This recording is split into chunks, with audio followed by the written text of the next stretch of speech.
we've actually played Black Devotion in Modern before, and we've played Gifted Aetherborn in other decks. I actually think Gifted Aetherborn is kind of a decent card in Modern. Like, gaining health is not irrelevant, being pseudo removal is not irrelevant, so we got Vampire Nighthawks too, so I'm actually excited to see how this ends up playing out here. I think this is a mulligan. I guess we can cast... Who wants to keep this? I guess we can cast any spell we draw. And there's a non-zero amount of decks in the format where Field of Ruin is good. Maybe this is actually okay. Could this actually be okay?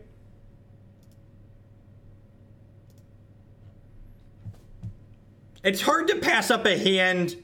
We can cast Obliterator if we get to field something. I'm going to keep this. I think it's hard to pass up a hand with double discard in the opener in this format.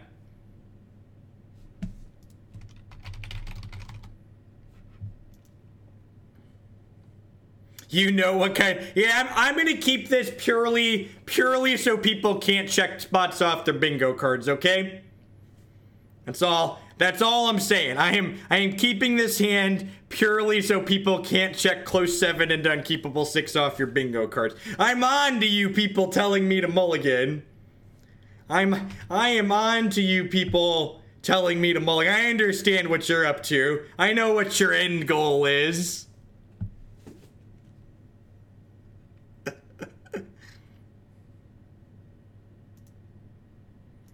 I don't think Nykthos is very good in these decks. Like, when people submit Nykthos decks, a lot of the time, in an archetype like this, like, I've rejected a lot of mono black lists. Like, Nykthos doesn't do anything in this archetype. You're not ramping into anything.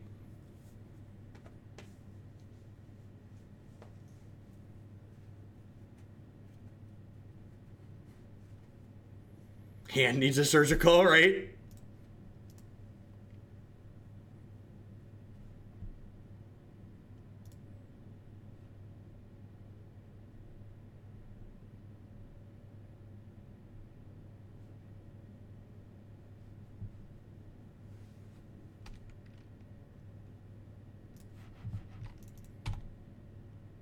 The Helix is blue because Magic Online is quality software. Ooh. Liliana at a veil. Liliana.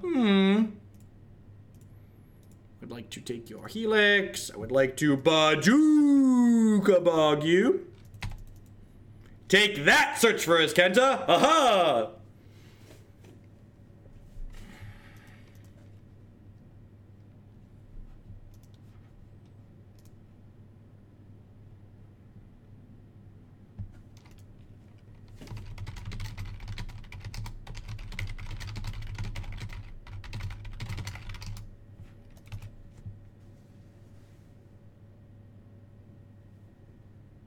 It's okay, Rollins. And you get, and for the sake of keeping your streak too, there's a 30-day grace period. And as always, people, you know, I appreciate the people that support me here, but like, you should, believe it or not, you should prioritize your life over the stranger on the internet, regardless of how much you like me. So, by no means, if money is tight, you need to take care of yourself. I understand that. I am very lucky and have lots of great people here that support me an absurd amount that Christy still doesn't even believe that this is real by and large. She frequently is like, this is gonna stop, right? There's no way you can keep doing this. And it's just like, you know, I hope so.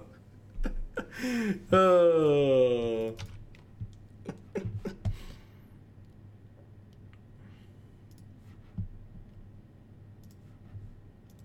We're an elaborate bot program put together by Jeff. And hopefully this Liliana is going to pressure these lightning bolts out of their hands so that when my Vampire Nighthawk can stick around. I want to see this deck lose to Bloodmoon, right? Me too. Me too.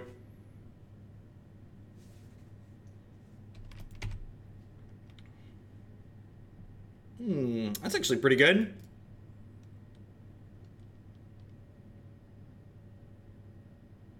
She asked me what you should let her know that what I make is pennies compared to what you should let her know what Ninja makes. And if you don't know who Ninja is, you should look him up. It's I can't even fathom what that dude pulls in.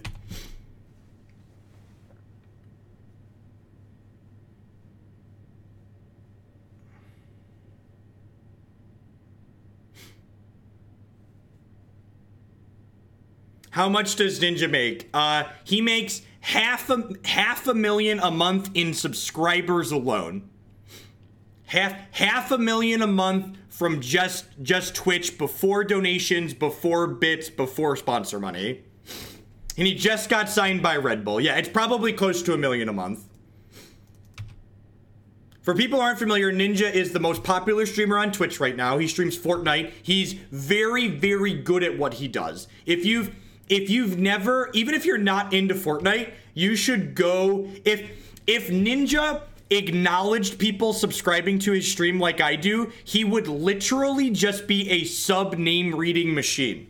That's all he would do. He gets so many subscribers that he would literally just sit there and read the names of subscribers if he acknowledged subscribers while they subscribed.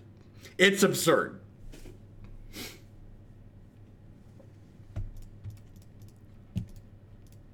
He's very good at what he does. If you ever want to, even if you're not into Fortnite, you should take a peek if you enjoy just like want to see a quality entertainer. He's very good at what he does.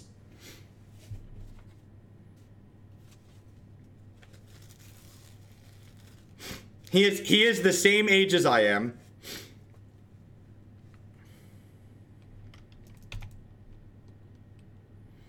Is he streaming right now? I don't know. He's just twitch.tv/ninja. Wanna be Beetle with the sub gift. Thanks, bud.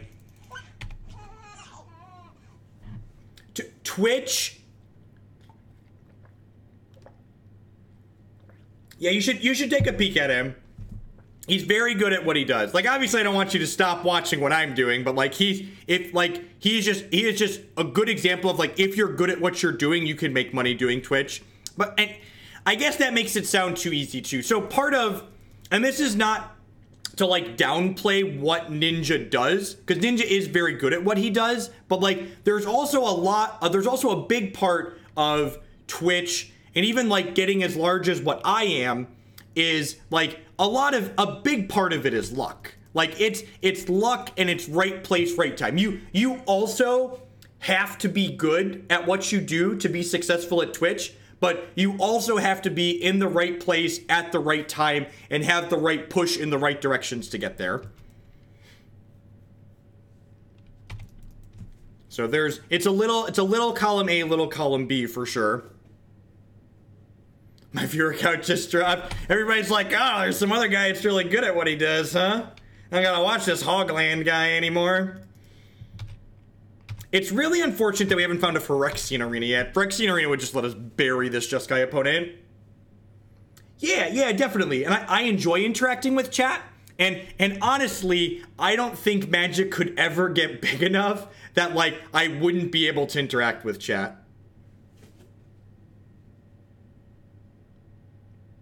Yeah, and it's not even just about streaming the most popular game. It's about getting into the most popular game at the right time. Because like people who start streaming Fortnite now, it's hard for them to get into being popular, because the way Twitch works, Twitch is a very top-down system where the more successful you are, the more success you gain, because most people don't click past the first few streamers in any given game channel.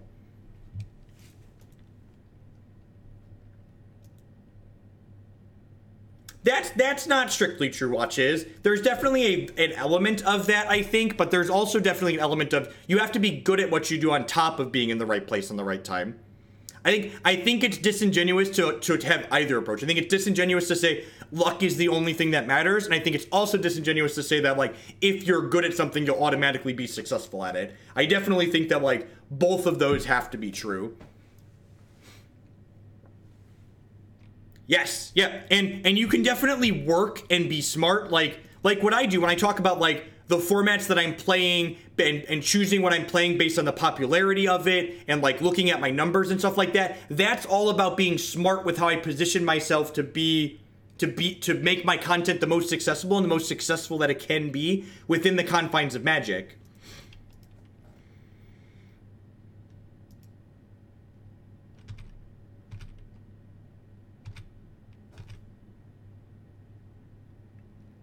Yes, he's good at games, and he's good at producing content. No, they logic nodded for 5.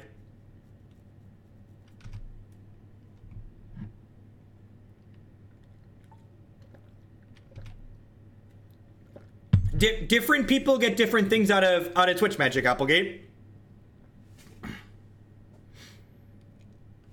That's not actually true. I actually keep a thing up on the side of my screen that shows up. I have my dashboard open. We're at 800 concurrence right now, and that has been steadily rising as we go, because that's how it always works. I think that's true too. I think Fortnite in general has a younger audience overall.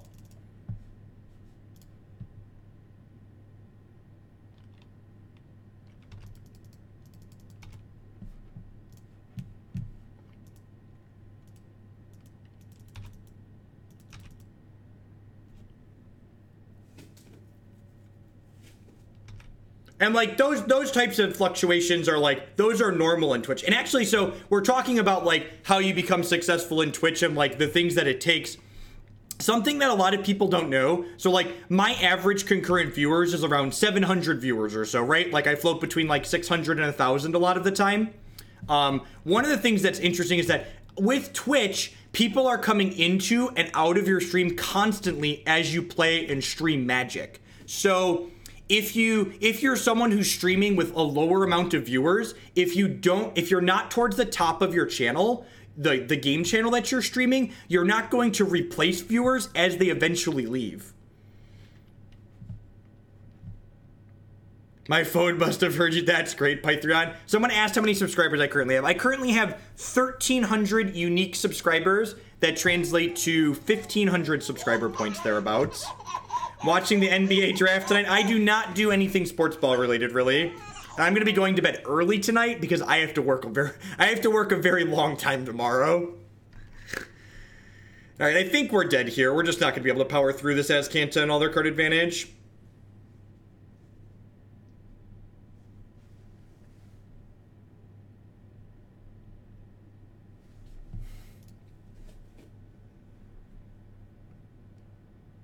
Alright, so control. These Fulminator Mages are probably good. This Last Hope is probably fine. These Fatal Pushes are obviously very bad.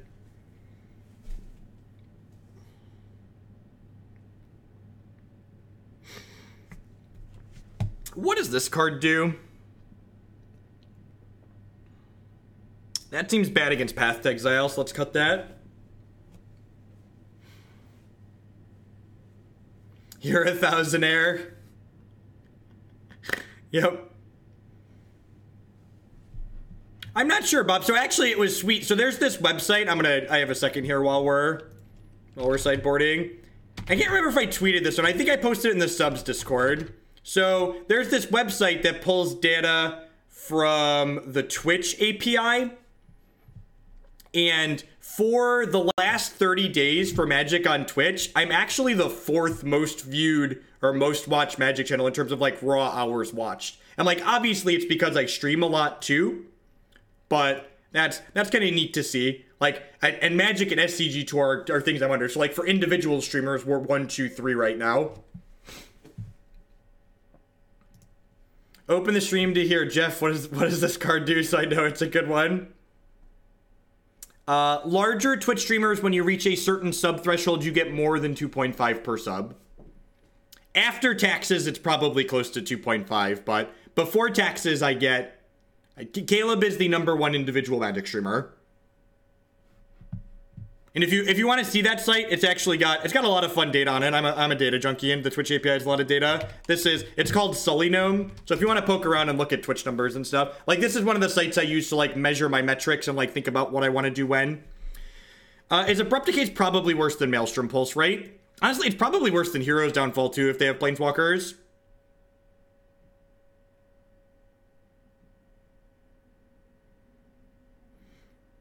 So there's still room to grow within Magic. I'm curious what you're thinking if you hit that cap. You're quite data-oriented. So honestly, even if my growth stopped today, the amount of money I'm making right now from 1,500 subscribers, like, that's more than enough to pay for daycare and to have this considered to be a job. If my channel stopped growing today and just leveled out, I'd be pretty content with that. I'm very lucky to be able to do what I do and how I do it. And, you know, if this was the peak, I'd be happy with that. I think I think there's probably a little bit more room to grow. I think my average concurrence can definitely get up a little bit. And another thing to consider too, when you look at like that Twitch data there that I just showed, is that Caleb doesn't have a YouTube channel, to be fair as well. So like my YouTube hours, for instance, if I add my YouTube hours watched to my Twitch hours watched, I actually have the same amount of hours of Magic content watched that Caleb has on just Twitch, which is interesting.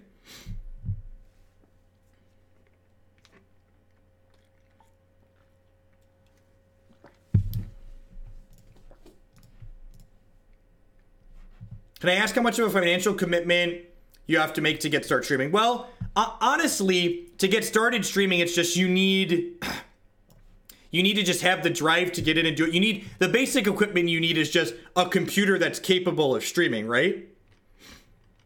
You just need yeah, the donation queue is great. Not only is the donation queue a way for me to have user-focused content that lets the people that watch the stream decide what we play, but it's also good at supporting me financially. Did you come to about cubing? I'm split on cube. I think we're gonna do a Force Mono Red Stipulation cube draft during the burn stream on Friday. I think that might be the compromise of like, let's cube again at minimal cost.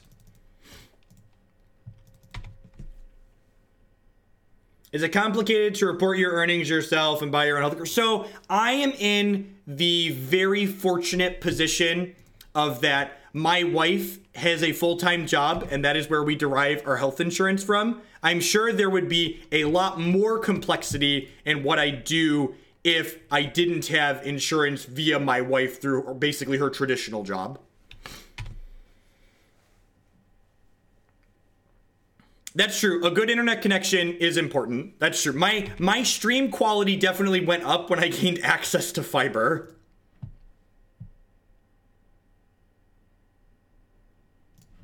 The top 1%. Really? Is that on the Sully Gnome site, Ranting Bob? That's an interesting statistic. Is there a way I can use stuff, push them to use stuff like your metagame data? No, it's just a mentality thing. And like Wizards of the Coast pushes this idea that data is bad and data is evil, and people just eat it up.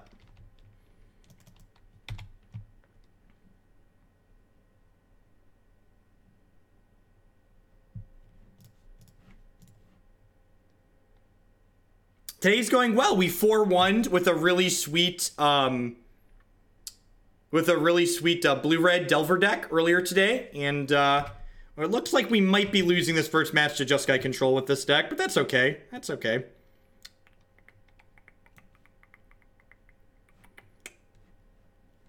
I take the Helix. Did they path me? I get closer to Gary.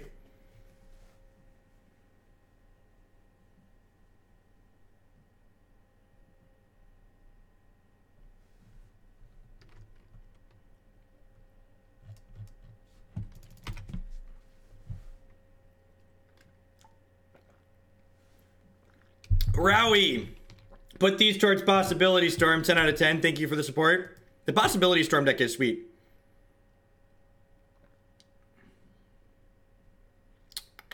Leaving them Path to Exile is worse if I draw Phyrexian Obliterator, though. It's a little awkward.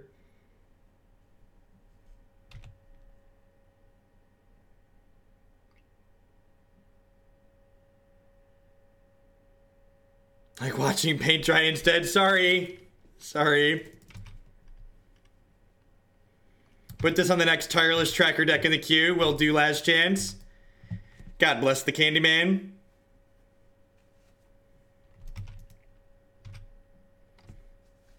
When did I start streaming full time? It depends on what you define full time as. You can actually, if you look at that Sully Gnome site, you can look at it and see how my hours changed throughout the course as I did it.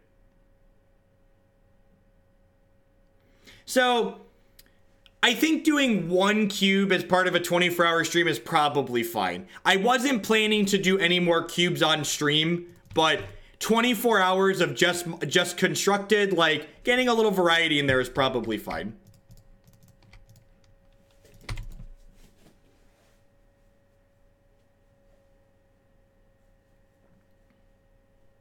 So like there was a point where I started streaming 3 afternoons a week where we just had the babysitter coming in, but it was about 2 months ago that we started doing full-time daycare during the day.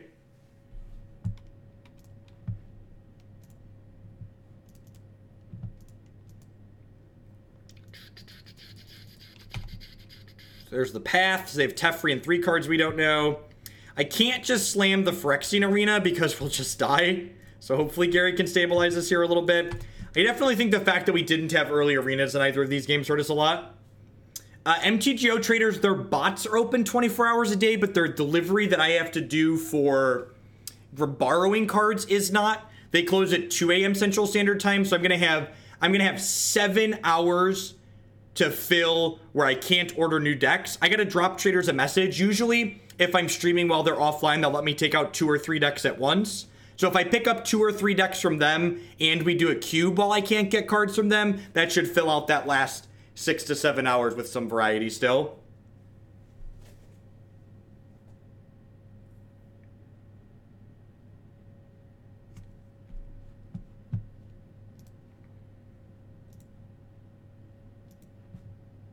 We're gonna play a lot of different burn decks tomorrow.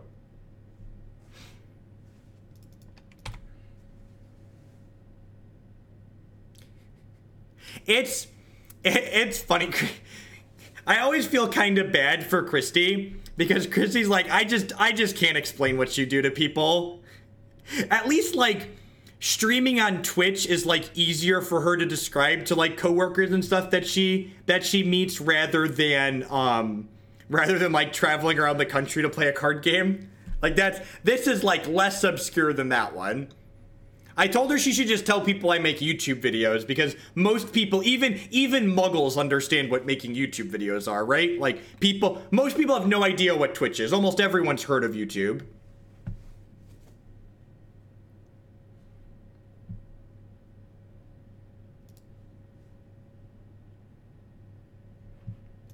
This hand's pretty good. If we had a 3rd land, we get to curve Aetherborn into Arena.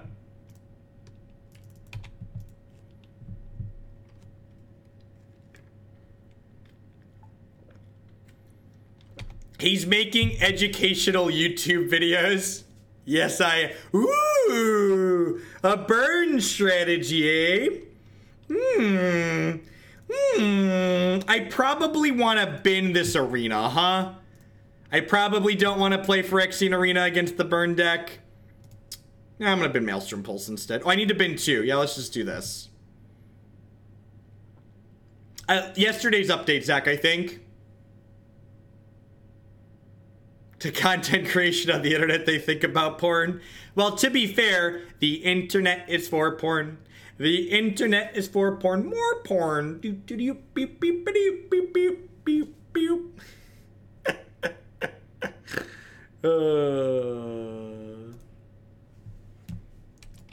Well, little Avenue Q in our lives. I grew up doing a lot of theater, so like there was a lot of Avenue Q singing in my life.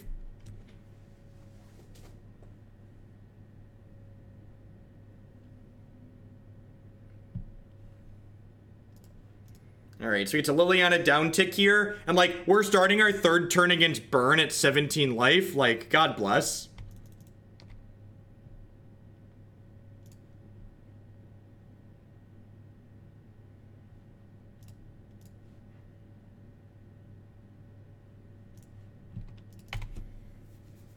Hey, Cold Shoulder, thank you very much for the Twitch Prime support. I appreciate that. And there's a lot of great people making a lot of great stuff on Twitch right now. Thanks for supporting mine this month with that.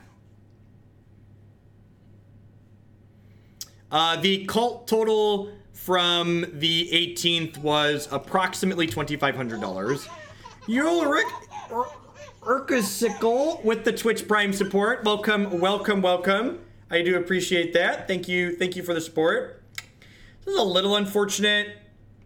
Oh, I can field them off this Sacred Foundry. Their last card is Lightning Helix. That's sweet. So I get to field them off of this, and then, yeah.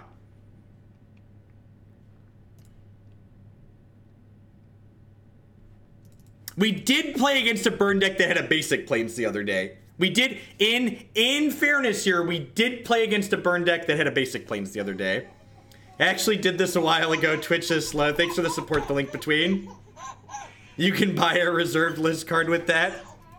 Or pay for daycare for a month. Or pay for daycare for a month. Thank you everyone for the support. I appreciate it. Welcome back. Hanging out playing some Black Devotion. We've got some Esper Control and some allies coming up after this. Oh look! Another 2-3 with lifelink. Don't mind if it does. Don't mind if it does.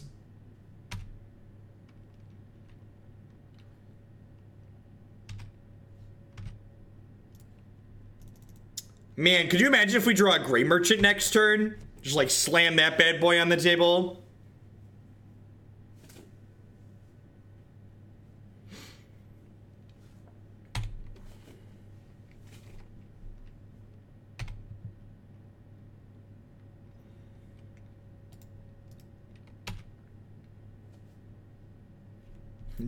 Daycare for my 2 children costs twice what I pay for my mortgage.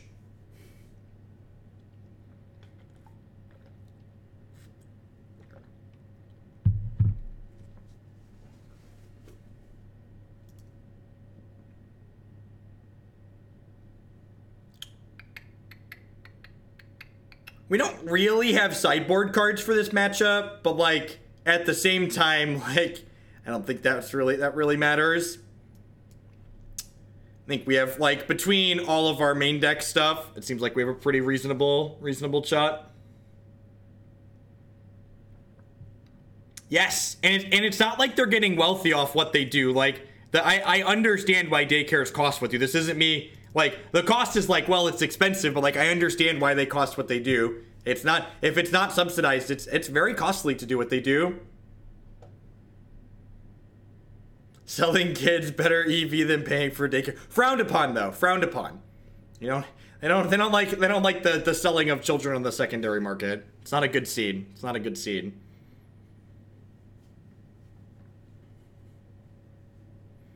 If you were a betting man, which cantrip? It's Preordain. It's not close. Preordain's the much worse one.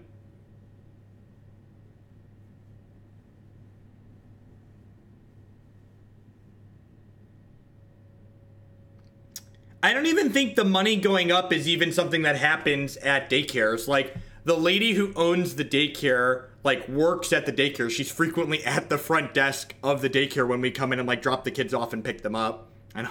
She doesn't strike me as the type of person that's getting wealthy doing what she does.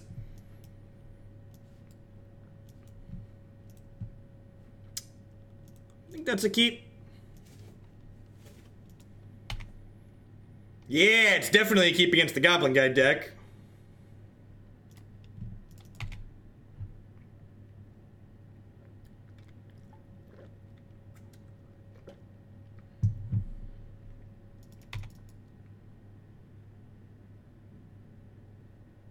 Yeah, there's a lot of liability taking care of people's kids. I believe that the insurance cost is what kills them.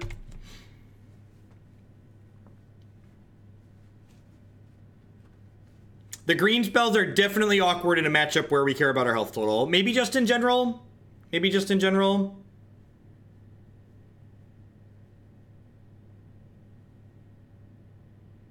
Searing Blaze. That probably means we're dead. I assume they're going to have another 3 damage spell here.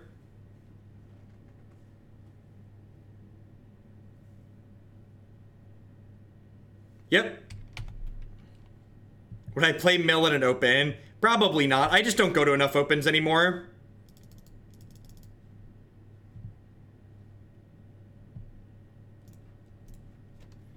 I don't know if the forest is worth it. Especially, I feel like you probably can't play cards like... You probably can't play cards like Phyrexian Obliterator if you want a forest in your deck. Like, it's already awkward with Field of Ruin.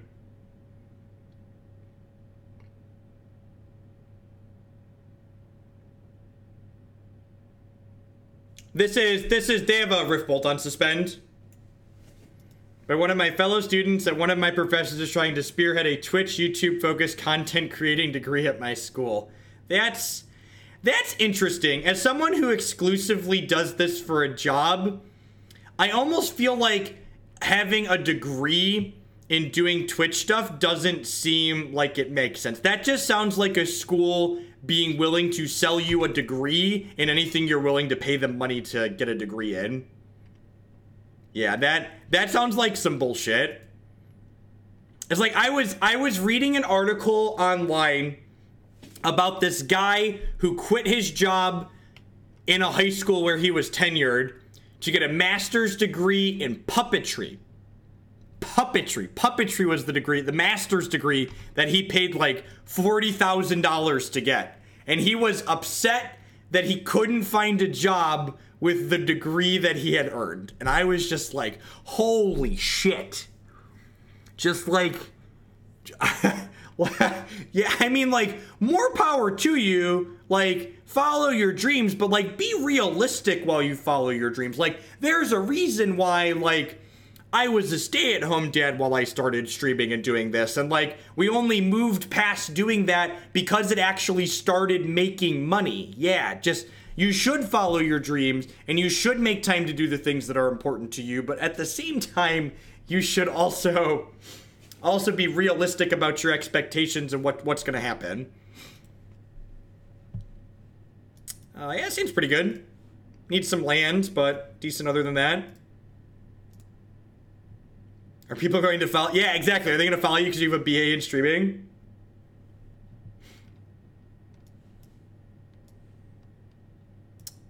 Huh. Do I just take Taylor here? I feel like I just take Taylor here, right?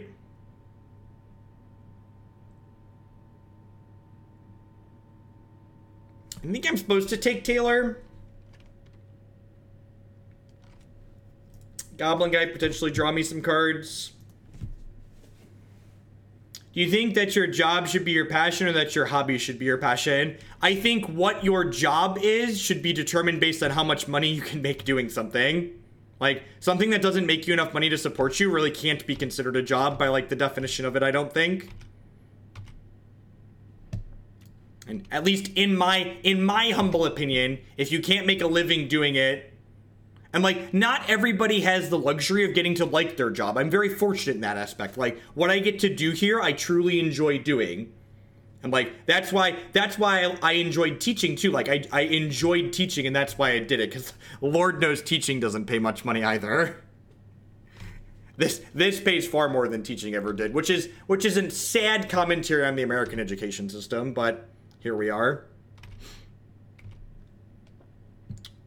Ah, yes, the one Phyrexian Arena we left in. So, the more I think about it, the more I think there should if your deck has black mana in it in Modern, you better have a damn good reason to not have a bunch of brutalities in your deck. Someone once told me, when you get an arts degree, you aren't getting a degree or knowledge, you're buying time, a few years of your life to focus on your passion. I actually, it's funny, my bachelor's degree in mathematics is actually an art degree. Whether or not your math degree is an art or a science degree, it determines on where you go, where you get it from.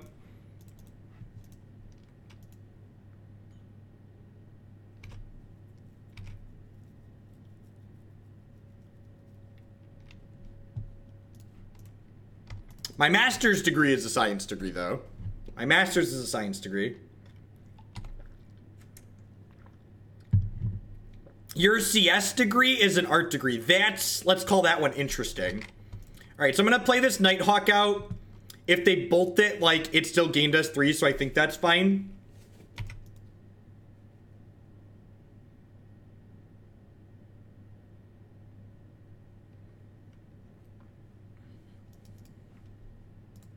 So they have a crack and a bolt here.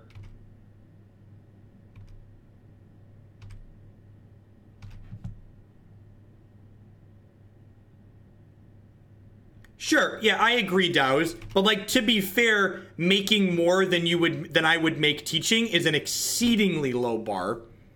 It's an exceedingly low bar. The amount, okay, so like here's some context for you. The amount of donations I got on June 18th, which was a special day, I'll give you that, was more than teaching 2 classes in a semester at some of the schools I taught at. And that was a job that required me to have a master's degree to apply for. So that $2,500 was more than teaching a class for 2 semesters. Or 2 classes in 1 semester.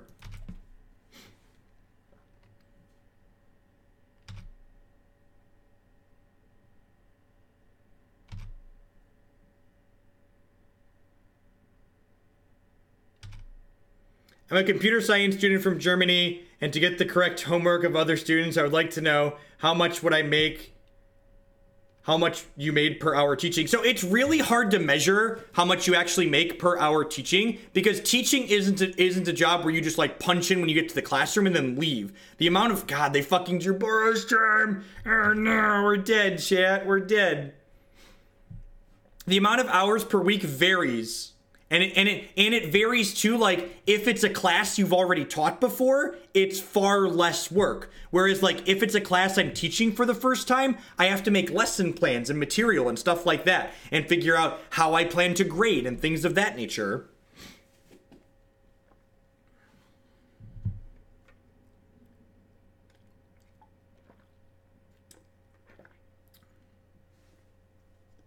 That's true. I teach on Twitch now. Teaching on Twitch. There's no tenure track for teaching on Twitch, but it definitely, for the here and now, it's better.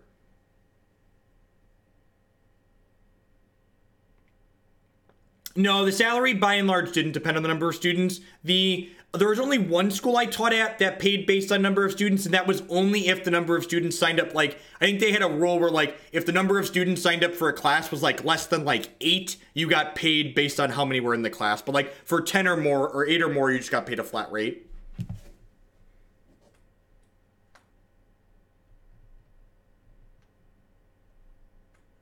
You still get to put people in timeout and explain math to people you're basically just teaching elementary school.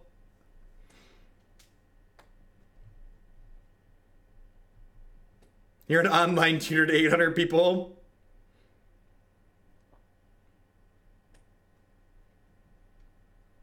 Yep.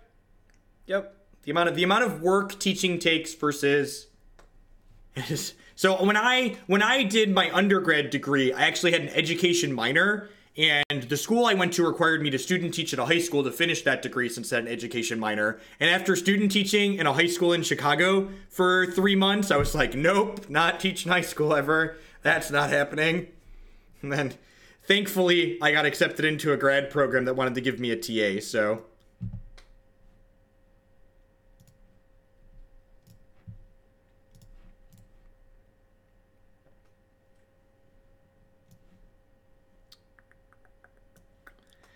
Well, I mean, we can't have them sculpting our minds, so we'll just take that one away. Lightning Bolt lines up very well against what we have. So, tutoring, private tutoring actually pays really well. I frequently got $30, $40, $50, $60 an hour, depending on what I was tutoring and who I was tutoring for, before I even finished my degree. The thing that's important to know about that is, like, the amount of hours per week that you can work as a private tutor is generally very low. So, like, you're making that volume of money because you have a very specific skill set for a very small amount of hours.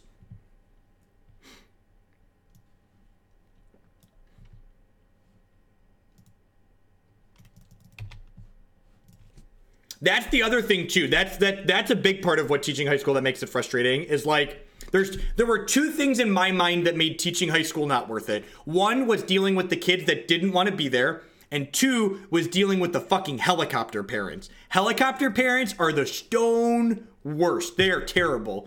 Why did you fail my child? I didn't fail your child. Your child failed themselves and they didn't turn in their homework. But Timmy does his homework every night. Well, Timmy doesn't turn homework in, so Timmy's probably fucking lying to you. Oops. Except you can't say that to them. That's why I love teaching on Twitch, because I can say shit like that.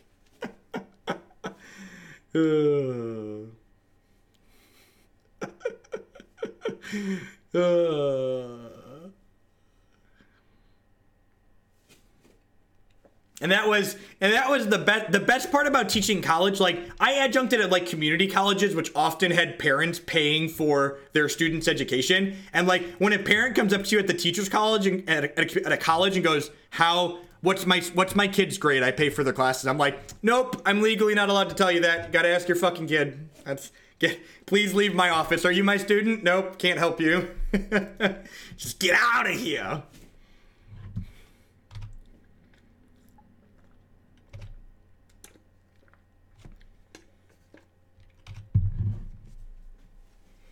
How's everyone doing today? I hope we're a little off topic. Usually we try to stay pretty on topic. I feel like I haven't had any super critical decisions with what's going on here. I'm kind of enjoying ranting off topic today. It's fun. It's fun to talk about life experience outside of things, right? In a past life, I was a real adult with degrees and stuff like that.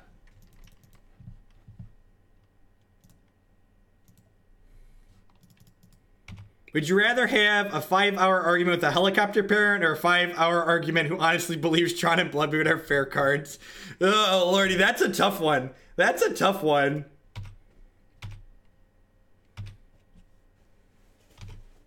We are having a good stream. I'm not sure how I feel about this devotion deck, though. I feel like, people donate for devotion decks often, and, they feel kind of mediocre every time. Like, the fact that you're working inside the confines of devotion cards. Actually, the best way to articulate this is synergy decks, by and large, aren't particularly good in Modern, especially if the synergy payoff that you're going for isn't some kind of absurd combo kill. So I think this deck really exemplifies the fact that synergy decks tend to struggle in Modern because your average card quality that you're playing for the sake of synergy is generally low. If you play Urborg, does it override? It does not, because Urborg has become a mountain. Urborg becomes a mountain. Would you rather fight 1 parent-sized helicopter or 5 helicopter-sized parents? That's like easy. Ooh, all right, so they're a combo deck. This here, I would like to enter Exhibit A into why Breach Emrakul in the Blue Moon Shell is much, much worse than Possibility Storm. With Possibility Storm, you will never, and repeat me, never draw 2 fucking Emrakuls. It's just so bad. When we played this deck, it felt so terrible to draw multiple breaches and multiple Emrakuls. Like, if you're interested in playing a Blue Moon style shell, you definitely want to check out the Possibility Storm deck we've played. Feels very good. I'm sure they're about to rip a breach and kill us here, but like...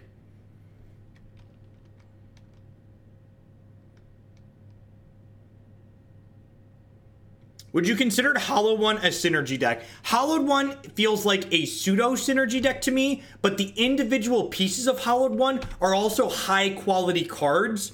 And the floor on Hollowed One is pay 2 mana to cycle it. So that's the difference between Hollowed One and other things. Blue-Red Possibility Storm has Izzet Charm and Jace the Mind Sculptor, as well as Desolate Lighthouse to get it out of the hand. I can survive the swing at this point, that's true. And actually now we survive the swing and keep lethal in play. We sack these 6 permanents, then kill them on the backswing. Is that how I feel about Mardu Pyromancer? No, Mardu Pyromancer has okay card quality as well, I think. Like, Bedlam Reveler is a good card. Lingering Souls is a good magic card. Like, a lot of... The best way to tell if your deck is an all-in synergy deck or if it has quality cards in it, you want to look at your cards and look at other decks in Modern and say, hey, do other decks also play these cards I'm playing? If yes, then you're probably not a dedicated synergy deck. This card, I think, is too cute. We really don't have any tools here, huh? So, like, this is another matchup where if we had extra copies of Collective Brutality in the sideboard, they would get to come in.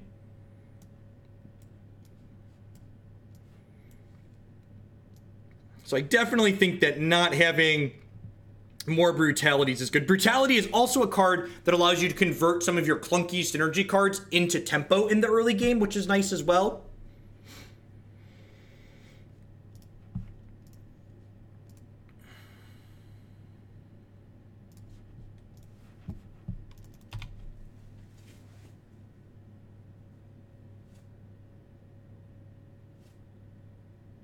I agree. There's no pack rat. That's the problem. We're missing pack rat, chat.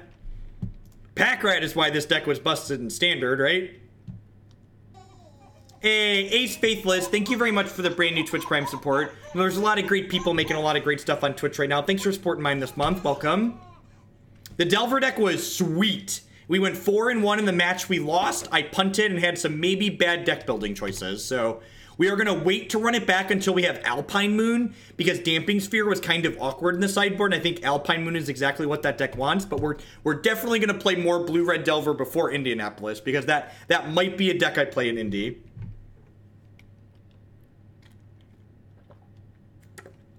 Backrat tokens do count for devotion. Land. They are exactly Packrat. So they have the mana token. Yeah. They are exact. That's why it was good.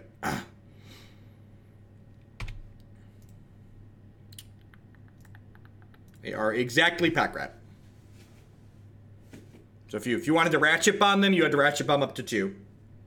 They have converted mana cost 2 and they provide 1 black devotion. Indianapolis is at the end of July, so it'll be after M19 releases, like July 27 or something like that. It's the weekend before Gen Con, so I'm actually going to spend 2 weekends in a row in Indianapolis. So, I'm going to have to do some extra streaming before the week leading into that, because like Gen Con, I'm obviously going to be out for a little bit, and then why not just stay the week? Because I have kids and a wife. My wife comes with me to Gen Con. So actually, Gen Con is actually a trip for Christy more than a trip for me. Gen Con is Christy's thing. I enjoy board games too, but she's definitely more into it than I am. Tomorrow is the burn day. Is in fact the burn day.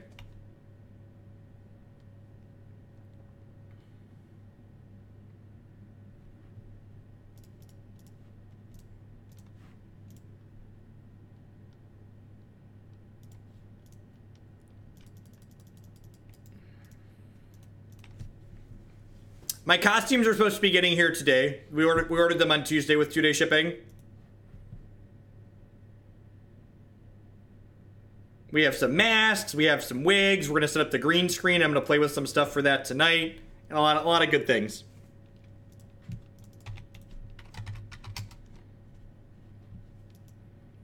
Gen Con is far away. Indy's far away too, because it's also like Gen Con.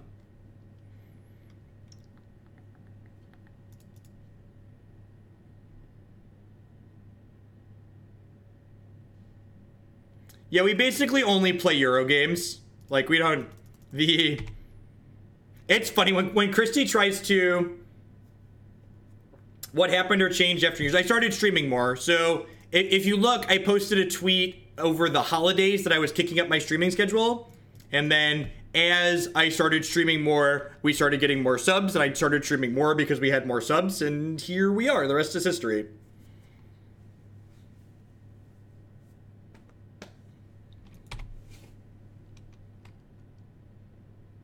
I've not played Scythe. Other people have recommended that one though. I feel like I should probably look at it.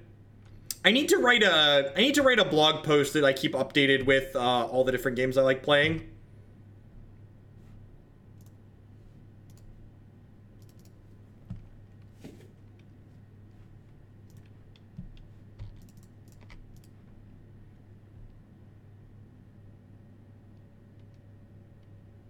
So the big jump in viewers, if you look at that data on Sully Gnome, is that for a I took an 11-month break from playing Magic Online, and I primarily just streamed Hex and Eternal and Skyrim and all these other games that I was playing. I wasn't attempting to make Twitch a job. I was just playing random other things that I was playing anyways.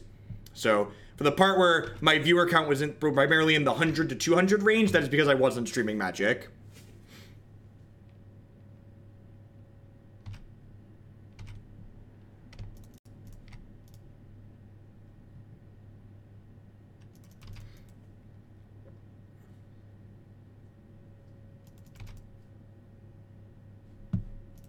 I'm actually going to go ahead and grab my Aetherborn back here, I think.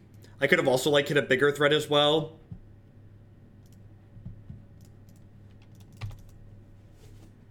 They could end step a Snapcaster here, or, like, have a Bolt when they untap, but that would be bad for Liliana either way.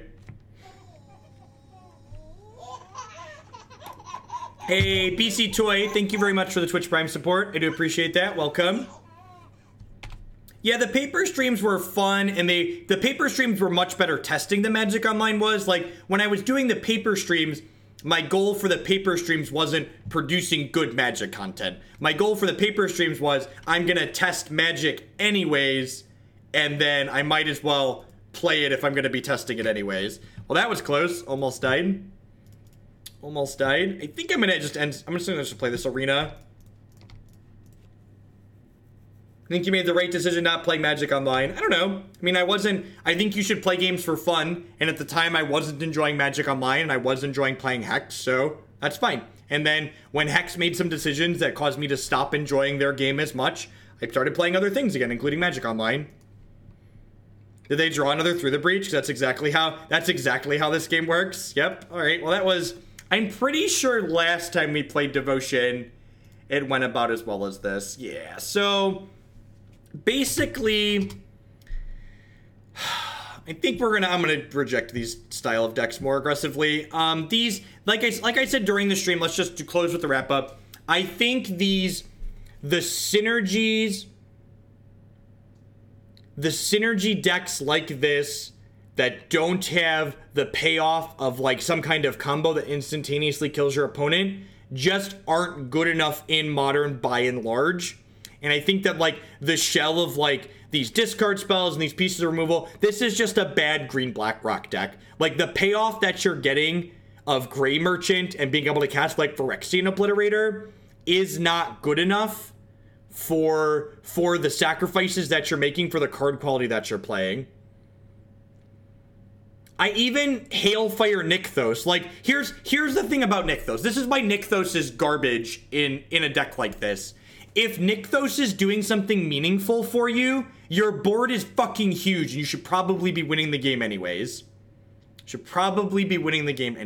But those are decks where they have higher average card quality. They have payoffs like Collected Company and Azuri and Elvish Archer. They have these absurdly powerful cards and draws that are pseudo combo draws, basically, right? That's why I didn't say synergy decks in general are bad. I said synergy decks that don't have that style of payoff are bad. Basically, the sacrifices you're making to be a synergy deck need to reward you with the payoff when all your synergies come together. And this style of deck just doesn't do that. This isn't a good enough payoff. Yep, yeah, I agree, Zach. The only deck I've seen are the Green Devotion and Enduring Ideal. Those are the only reasonable Nykthos decks I've played. All right. We had some Moto issues yesterday that prevented us from getting to this, but we're coming back to Esper Control next.